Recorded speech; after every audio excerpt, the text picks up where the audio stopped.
Today, you are going to get a front row seat to the incredible Sharks and Cheetahs career of the legendary Ollie Le Roux. Ollie, welcome back to Front Row Rugby. Peter, always nice chatting to you guys. Yeah, let's see if we can entertain the crowd out there. I'm looking forward to it already. Ollie, let's begin in 1994 when you were playing for Orange Free State, as they were called in those days. You guys actually topped the table, hosted the Currie Cup Final against Transvaal, but then actually received a little bit of a hiding that day. Why do you think that was? Yeah, it was actually interesting. You know, that side that we lost to in 94 nearly won the World Cup in 1995.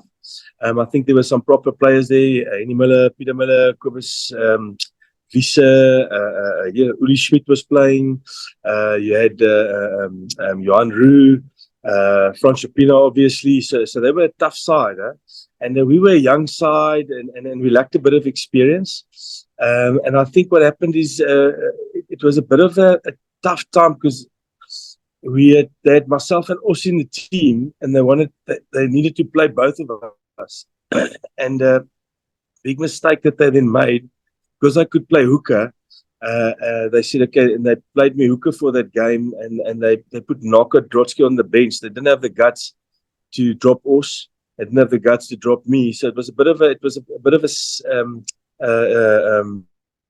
anticlimax, I must be honest, because we were a bit better team than that, and we also, the night before the game, one of our locks, Peter Kluter, got very, very sick because the game was slightly different in those days. We were amateurs, so it was a bit more, it's very different, you know, and you needed tough guys up front, and I think losing a guy like Andre Kluter cost us a lot.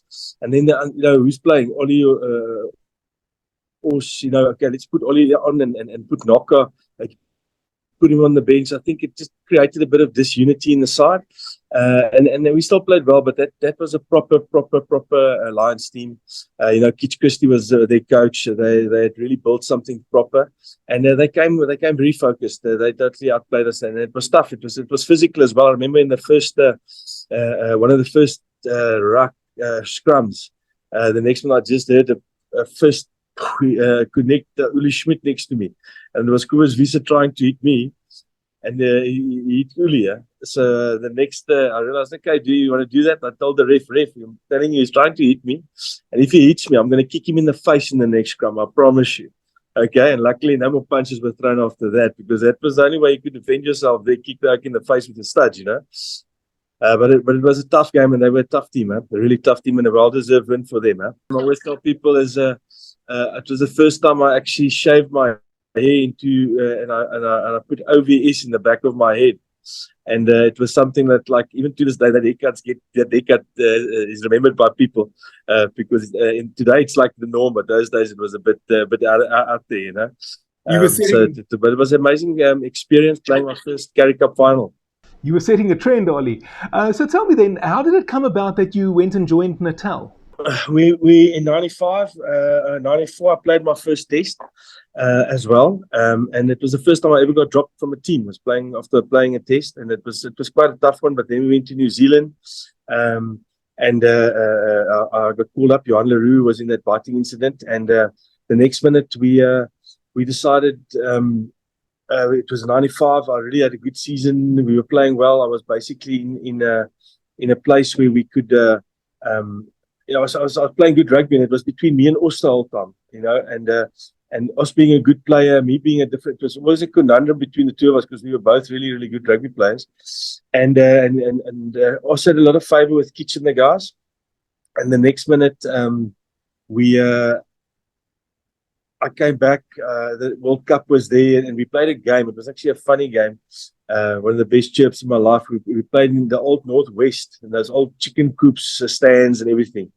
And the next minute, I was standing behind the poles with my hands on my knees, and with the number 1 on my back, and one of the Free State red socks and black pants. You know, so you can see the picture. And one of the crowd shouted, "Ollie Le Roux, you look like a piggy bank." But in Afrikaans, "Ollie Le Roux, you like soos 'n spaarvarkie."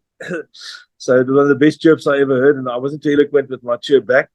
And then they disciplined me somehow without even chatting to me, because and they dropped me for a guy with the name of Henry Bossel. And like, nothing against Henry, but really, bro, you're not even in my league, you know. And I looked at this, and it was like, I've never been dropped in my life. I got dropped from a test side, And now they dropped me for Henry Boshoff, who I don't even know who the hell this like is. And that night I was sitting at home. I think I was still smoking a cigarette, and my phone rang. I'm still at the normal phones, and hello, master. Ian McIntosh on the other side. He said, Ollie Le Roux, what you doing? I said, I'm sitting here getting ready for a party. He says, do me a favor. I'd like you to come play for Natal. I'm looking for a hooker. Because Natal was looking for backup for John Allen. And he knew me. And from there we said, okay, let's go.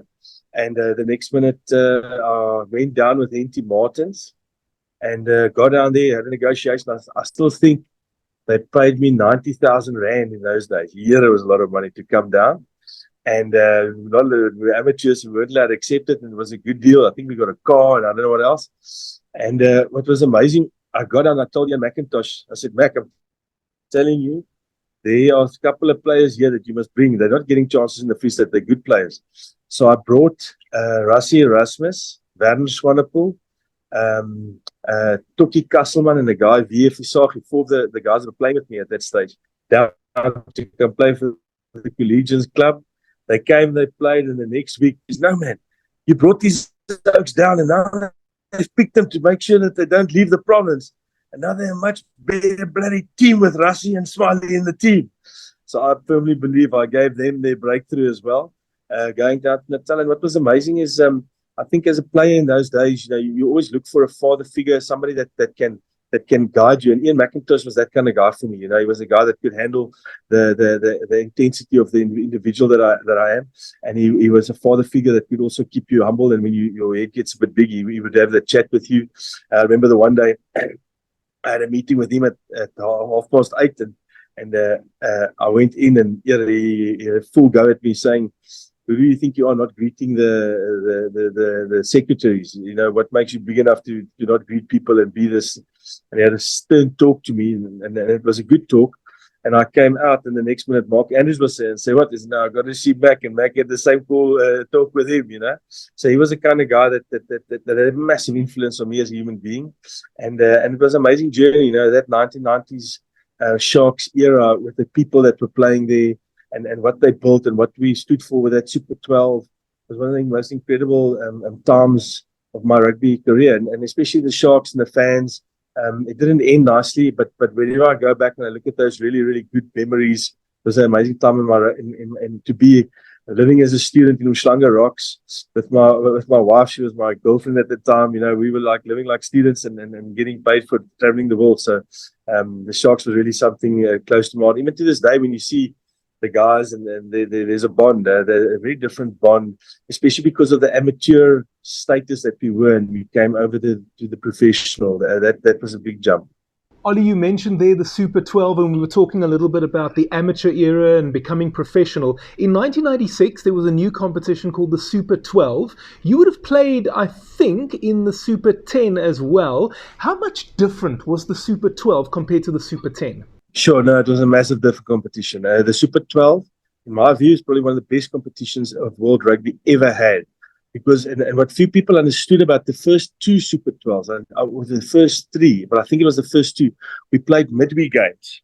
And the next minute, we played midweek games. So you would go on tour just for 3 weeks, but you'd play 4 games. So we played a lot more rugby in those days. I remember in 1994, we went on tour, and we had 30 players on tour. That was it. You didn't have 36 players with 70 backup and we had the coaching staff was 5. So the whole touring squad, I think, was 36 or 37.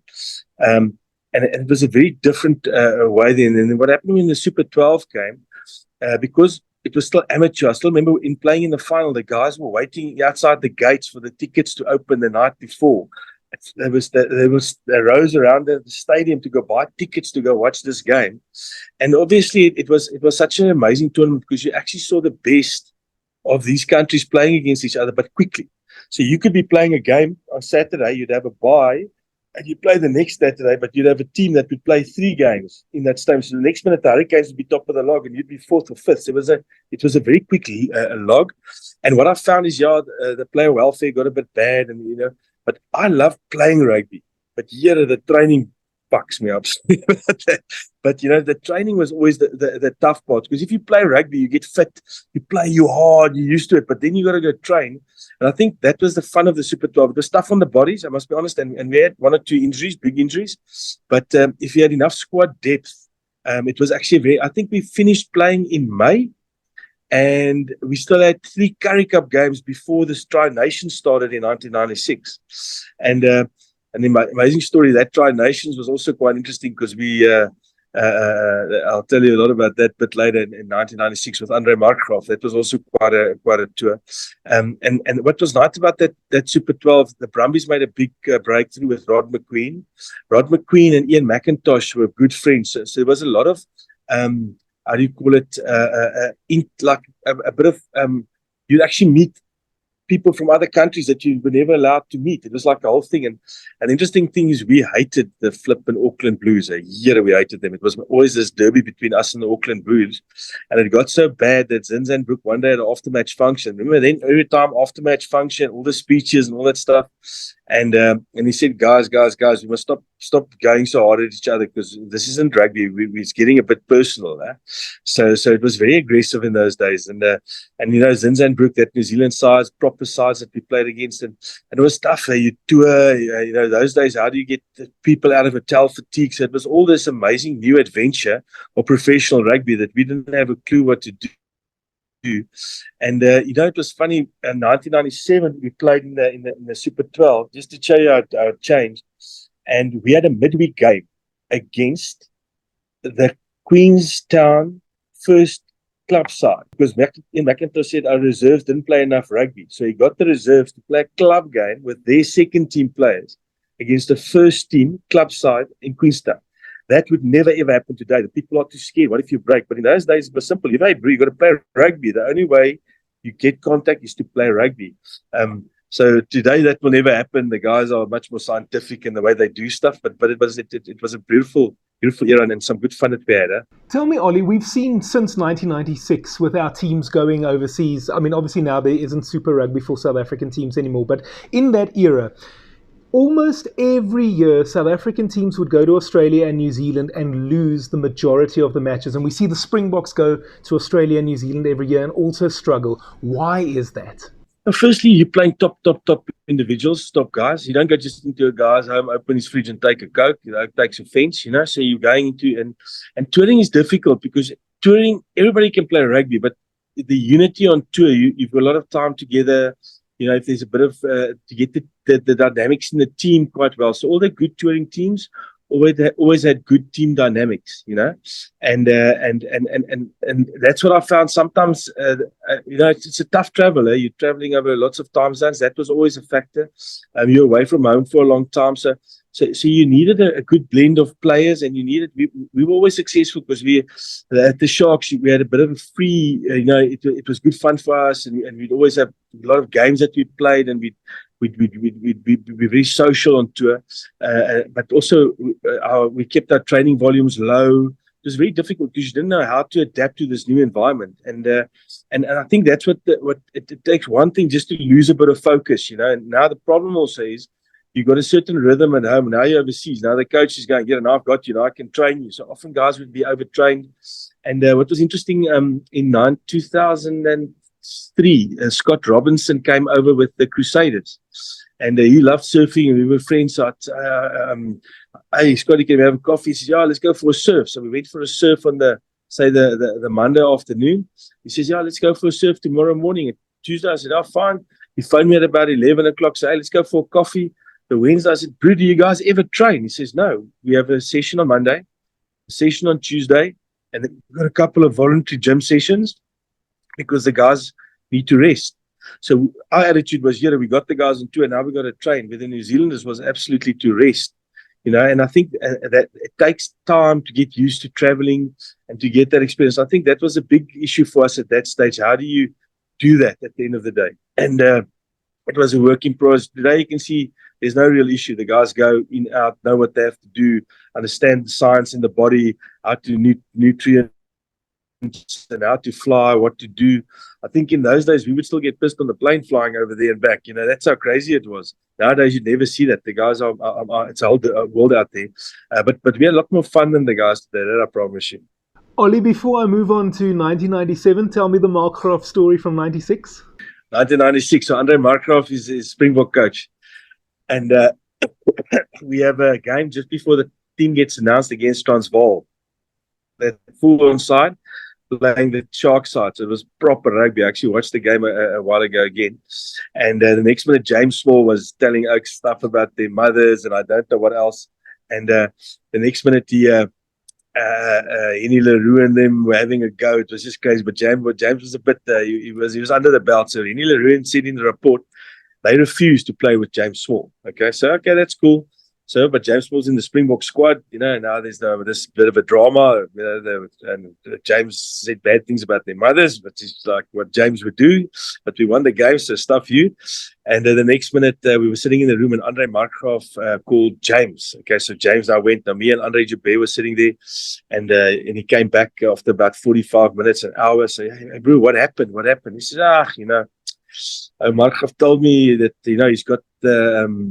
he's got my career in the palm of his hand, and he can now make it or break it. And I said, yeah, Bruce. So what did you say? He says, no. I said, you're the first Springbok coach that just said that to me. So perspective is a quite interesting thing, because that person has so much power over you, but 5 coaches before that said it to James Small. So that was quite an interesting story to remember. And I think, as it turns out, a year later, there had been another 2 Springbok coaches. So it just puts things into perspective. Ollie, while I was preparing for this interview, I was looking at some of the highlights from some of those Currie Cup Finals, 1995 and 96. And I didn't actually see you on the field. I couldn't find a team sheet, though. Did you play in those finals, or were the other guys maybe just ahead of you, or there was an injury? I played in 95, but 96 I was injured. So I was in the squad the whole season, but I got injured towards the end. So I missed the 96 final. So that was a bit of a sad one for me, because that was one of the better finals that the Sharks played. I think that season we went undefeated, and we changed the whole way that rugby was played, the way we played, and it was just different level. So the 96 season was one of the better seasons for the Sharks. Unfortunately, I was just injured for that final. And speaking of changing everything, the Sharks were actually quite brilliant in terms of marketing. They were Natal and the Banana Boys, and then they became the Sharks. And with that, in the Super Rugby especially, every year there was a different shirt. A new kit came out every season. I'm interested to hear from you, Ollie. From the fans' point of view, it's actually very exciting. Every year getting the new shirt, the new jersey. But how do the players feel about that stuff? A jersey's a jersey. You don't really play as long as it's not too tight and it doesn't show your stomach. You're actually all right, And there's a lot of pride in the jersey, but today it's become a big marketing thing, and it's something that people want to sell jerseys and do that kind of stuff. So in the old days, you would get one jersey a season or whatever. You had to play a certain amount of games, but today it's become very different. And to have a different jersey, the jersey, it means a lot, but it's more the badge and the team that's behind the jersey. I think, and we have to adapt the way that money is a big part of the game, and you got to, if jerseys change, and it keeps the fans involved, and some of those jerseys are jerseys that we had some proper wins in, but the traditional stuff was always good. I enjoyed the traditional, just the normal colors, and when they did all these fancy colors and stuff, it didn't really bother me. But it's not something that I think will ever go away. Hey, if you're enjoying this video, why not consider becoming a patron? I'll put the link on the screen as well as in the description box, and a QR code on the screen for you as well. There will be great benefits for members. Let's get back to the interview. Let's go back to the Currie Cup. In 2000, you guys were in the final, lost to Western Province at Kings Park. 2001, lost again to Western Province, that time at Newlands. And then in 2003, again in the final, that time losing to the Blue Bulls, who were on quite a hot streak at the time. Did it feel to you at that stage, given that the Sharks had also lost the Super 12 final in 96, that Ollie Le Roux is not allowed to win a final? Not at all, not at all. The thing is, to get to finals is proper, and I've been in a lot of finals, so I've been part of a lot of successful teams. But to win a final, you've got to have a lot of things that go wrong, and you've got to limit a lot of mistakes. And what I found with the Sharks, we actually played good rugby. If you watch those finals, we actually really played good rugby, and they were finals that we lost. We were never beaten in those finals. '94 we were beaten in the final. That was different.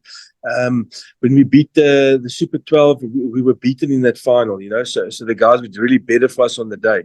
But those two finals were finals that I always look back at and go, yes, we should never have. We lost those finals. There was a couple of bad decisions made. I think, the one game, I think John Smith went off and I had to be captain and we didn't have a good succession planning in place there because, it wasn't really thought of. I think he had concussion or something, I can't remember. And then in the other final that we played, I always remember one of the toughest oaks I ever scrummed against was Currie Cup. He was really proper. And I still remember that was the one day where I got a massive upside on him. I think I got 2 or 3 penalties. And after the game, Andre Watson was there and he says, yes, Ollie, today you actually annihilated Kobus Visagie. I should have given you 5 penalties. I said, but how could you not have given me 5 penalties? Because I earned them. And that was sad because I think we were really strong in those finals. And what was interesting when we lost we were never really, to be in a final, you've got to be so focused. You've got to be so in the moment. You've got to be so switched on. And what happened when I then went to the Cheetahs in 2005, after the 2004 and everything that happened there, with Rassie and them. With Rassie, I actually I started understanding finals better, how to win finals, what we have to do. Because he also lost in the final, I think 2004, he lost, but it was his last game. So there was a bit of payback for the Bulls there as well. But getting to finals is one thing, but winning them, you've got to be really on point, keep low percentages going, have a very, very good defensive system, and know what to come in and out and take your chances.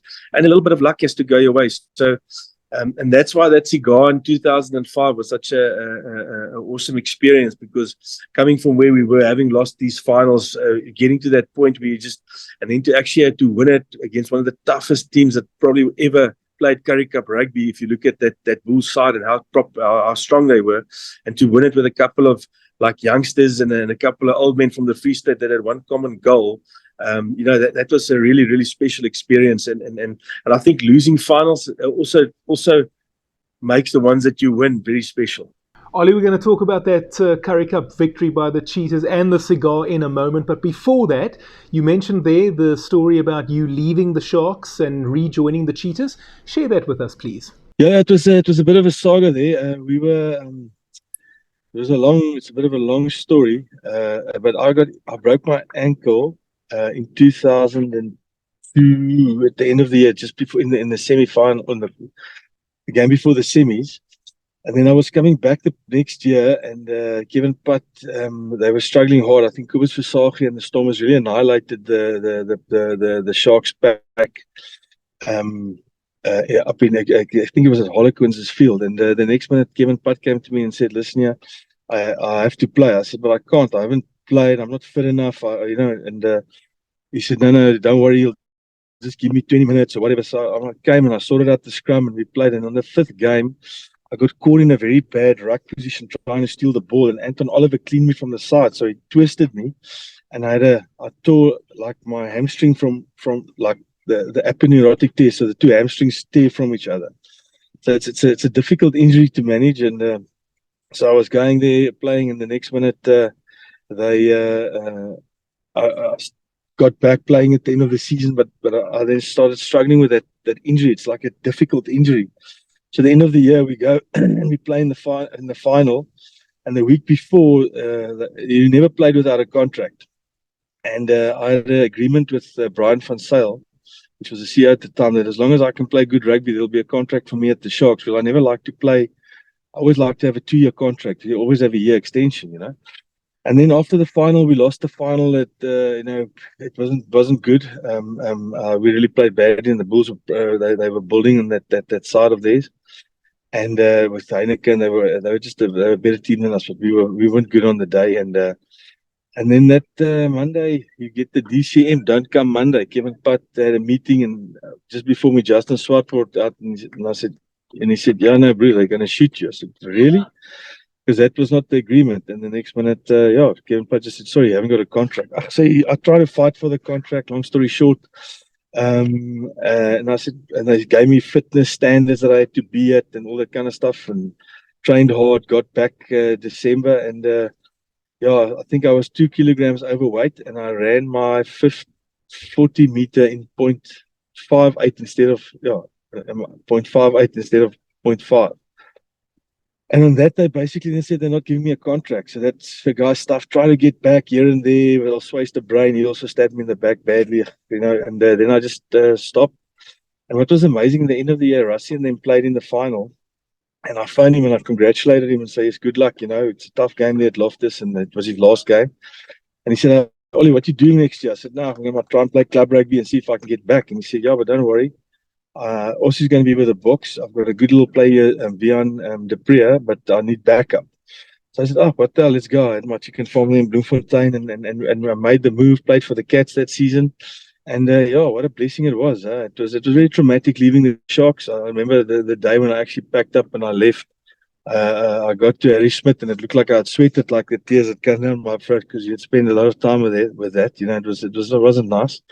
And there were other things that happened where guys stabbed me in the back that was a bit sad. And a couple of them wrote books, and they told stuff in the books, but they never told the truth. And that's very sad. Today people think they're heroes, which they are. But in my life, it was just sad to see how you got, and what I learned was interesting. It was very brutal when we were younger, because you were just a commodity. If you don't play this game, see you next game, get the next player in. But then from there, they started actually managing players and how to exit their careers and stuff, which was a good thing, because in our days it was simple. We're not picking you anymore, see you later, and that was tough. But what was nice is the opportunity that came out of that, some of the best times ever at the Sharks, and then obviously going to the Cheetahs, these young guys, and Rassie's first thing was, his guys, let the main thing stay the main thing. And it's what you do between the 4 white lines. And at the Sharks, at one stage, it got very, what are you eating? What are you doing? It wasn't about playing rugby. It was about all the stuff around it that you had to do well. And that means nothing. It's what you do between the 4 white lines, And yeah, it was a tough time. And then with the Cheetahs, we had such a nice 3 years, golden years there. And I don't think we ever lost to the Sharks again. And there's an interesting story about the Sharks that nobody knows. In 2007, there was so hard to explain it to you, but there was something wrong with the Sharks, okay? But it was more on a call it a spiritual level. There was negativity and stuff that was there, and I had a long chat to Dick Meir about it. And it's funny enough, real Australian, and they changed a couple of things, and from there they had actually one of their best seasons ever. So as hard as it was, and as much as you presented the thing, we still love the Sharks, and you couldn't let them just sit in that negative energy for too long. So yeah, good journey that. And what's nice, I've recently been going back to the Sharks and seeing some of the other people, and yes, it was good. It was good times there. Good times. Ollie, we spoke a little bit earlier about how unlucky you were losing a Super 12 final in '96, and then the Currie Cup final a couple of times. There was 99, 2000, 2001, 2003, 2005. You win the Currie Cup with the Cheetahs. How happy were you at that moment? Yeah, I think what people don't realize about, you don't just win a final, you build up into it, and you have to have a band of brothers. You have to go through challenges, and the funny thing was, people don't realize we beat Boland by 2 points. We beat Griquas by 2 points. We beat this. We were like this tough street fighters, that every game was a bun fight, and we had to jaw, and we were a tough outfit. And what was nice, Rassie was a coach that we can see today, but he was still beginning. So a lot of the stuff that we did was very new. It was. Listen, we trained. In my whole life, I've never trained that hard. And the most amazing thing of that whole final, that last try that we scored, where Meyer Bosman scored, and nobody will know this, we learned this from the Bulls. They always kick high and deep, and if you catch that ball, you must start driving, and you must drive all the way to the halfway line. Then we kick it up and under, and when we kick that up and under, the 12 runs right, the 6 runs left, and the wing goes for the ball.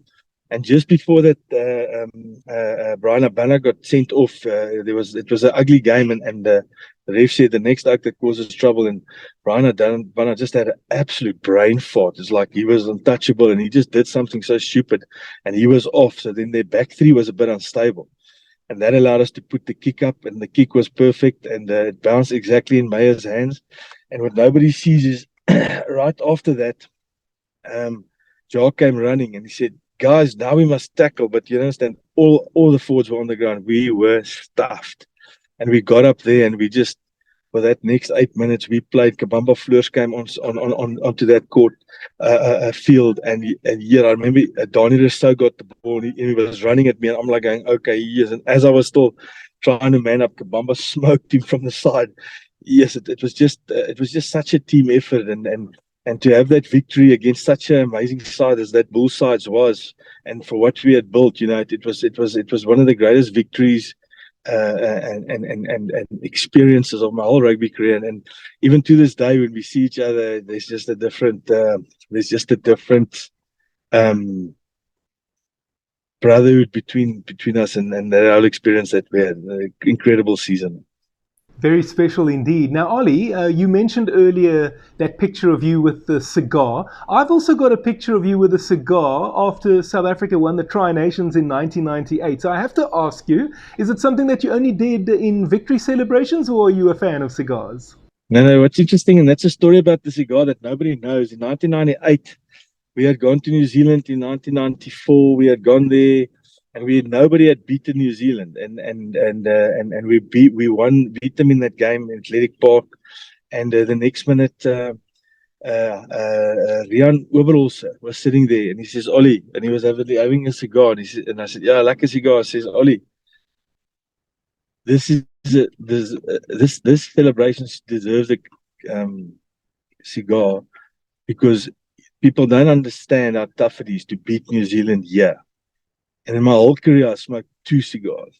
And one was that one against the All Blacks, because that was a massive mountain that we had climbed. And the next one was in that 2005 final, because, and it sounds funny, but that was the most well-deserved cigars I've ever had in my life. I think that was the only 2. Last time I had you on Front Row Rugby, you told me that you could tell me a couple of stories about Rassie Erasmus. I'm going to start. How did the players react to the disco lights? So what was interesting with the disco lights, how it happened, my recollection, and might be other, we were playing a trial game, and we had all these moves, and the new guys coming in, and it's just so much information. And then I told Rassie, just show us a cone or something that we know what you, because if I'm on the other side of the field and I've got to listen to this guy, it's a long chain of command. And he stood before the game and he says, "Okay, guys, when there's a break, I'm just going to hold up this cone. What does it mean?" We said, "Well, that's a blue. Pick and drive. This one's orange. What does that mean? We hit up and we kick," or whatever, And it actually worked so well. The whole team was on unity, on par. And then from there, Rassie then goes to the next level, because now he can actually he can start now doing combinations. So we can do a blue with a red with a black. Yeah. So eventually, and that's where the disco lights came on. And the funniest thing was, the one day he's standing there, but we like we can't understand and we can't see, and we're doing the wrong stuff, and the sun was setting behind him and we couldn't see the lights. So there was a plus and a minus, but the whole idea of it is, if you're visual and I'm far away and I can't speak to you, by showing you something that we can speak to each other about, like by visually, there's much more unity. And you can see he's even doing it at the World Cup. Why? Because it immediately, everybody looks up, see the number, and they know what it is. There's no more talking. So it's just a simple chain of command. If you think, if you go to any war, the guys, the intelligence guys, the guys with the communications are the most important, because if all of us do the same thing, we're on unity, what's going to stop us? Nothing. And I think that's where Rassie, he then went to the Stormers, funny enough, and he didn't use it there. And we asked him why not, and he said it was difficult there. He said it was a difficult thing, but the fact that he's using it again shows there's definitely value in it. But the way that you use it it can maybe overpower, because what a coach doesn't want to do, he doesn't want to, you want to coach the players to be able to play with freedom, but then you can micromanage this whole team in doing just what you want to do. So they become like robots, and that's very dangerous for the game. I'm a very critical of Jake White's winning way because, yeah, it's winning, but it doesn't. I've never been excited about the type of rugby that it brings because it's these three guys run there. These three, there's no, let's just play and see what happens. How do we get into a place of momentum? I'm a much bigger philosopher of the game, of the Ian McIntosh, Rod McQueen, where we play with flow and people just play with, when the ball's there, you go. You don't wait to put up a structure to play rugby. You actually just play rugby, and structure is just there to get you together again as a starting point. And I think that's been lost a bit in the modern game, how to play in flow. And what's interesting, especially at the smaller levels, because if you've got a lot of structure with small kids, they're always thinking what they're going to do wrong. But if they just play, catch the ball and pass or run or whatever, they just start loving and having fun. And I think that there's always positive and negative, but that's a big thing with the lights. And you must also remember with Rassie Erasmus, hey, bro, it takes guts for a coach to sit there and to have the plan, and he takes responsibility. Yeah? He sits and he takes responsibility. And I think a few other coaches out there, it makes them nervous because if they make the wrong call, it's their baby, not the players anymore. So I believe we're going to see a lot more of this in different ways, because it's definitely the way to get your team to do to be on unit from the kickoff. All right, Ollie, is there a particularly funny moment that you can share with us from your time, either with the Sharks or the Cheetahs, or even both? Funny moments, there are a dime a dozen that you must always remember. And I told you the one about the piggy bank that was always one of the funniest stories that I was with. But if you look at a bunch of rugby players, they're always having a bit of fun, and there's always guys doing stuff. But one of the funniest things was right in the beginning, old Ian McIntosh, he was still with videos. So you had the videos and they had to do this, that, and the guys don't want to sit in a room for 2 hours watching videos, so they did it. And the one day Mac came, but we saw the remote. There were two remotes, so we took the one that was working, and Dick Meir sat with it at the back, and Ian McIntosh was sitting with the remote. He's like, "Okay, guys, I've got this right. Are you ready? Let's go." And he pressed play, and then Dick Meir presses fast forward.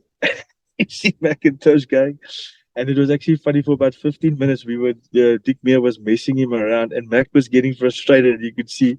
So that was really, really good fun that we had, and then. Obviously, when you're at that level, there's stuff that just happens, and then our coaches at the end of the day, how they relate to it. And one thing about Rassie is he always laughed. So one of the funniest things that Rassie would always do, he'd have a way that he would penalize the team, and what he would do is he would tell them, run a 400. Okay, so the worst thing in your whole life to do with me is to tell me to run a 400 because I'm tired, it just doesn't work. And the one day we go and Rassie goes and the team's not playing well, and the next one he says, run a 400, all of you, run the cones, and the Oaks run, and the next minute he says, and the last two guys go again. And he says, as he said it, he looked at me and Austin, both of us just shook our heads and said, we're going to definitely be last. And he just laughed and he said, no, let it go. And that's the fun part. We can actually realize sometimes on the court, on the field, what you're actually doing at that moment is quite funny. And that's the one thing about Rassie. He really loves the game. He loves to have a joke. He doesn't take it seriously, but and he's always tough on the principle and soft on the person. So he's really been one of the characters out there. And some of the stories I don't think I can share on YouTube, but it's a bit parental guidance and everything, the story. Absolutely. All right, Ollie, let's finish off. One last question. What are you up to these days? Yeah, as I'm sitting here, I'm actually quite blessed. I'm sitting here watching my daughter playing tennis. She just won the doubles in a tournament. And then, I'm part of Optimum Financial Services, doing mergers and acquisitions and a lot of insurance type financial products. And then trying to keep the family going at the end of the day. So we're living in the Free State, very blessed. Ollie, an absolute pleasure as always having you on Front Row Rugby. Thank you for being available again, and I hope that we can have you on again in the future. 100%. Just Peter, God bless. Bye-bye.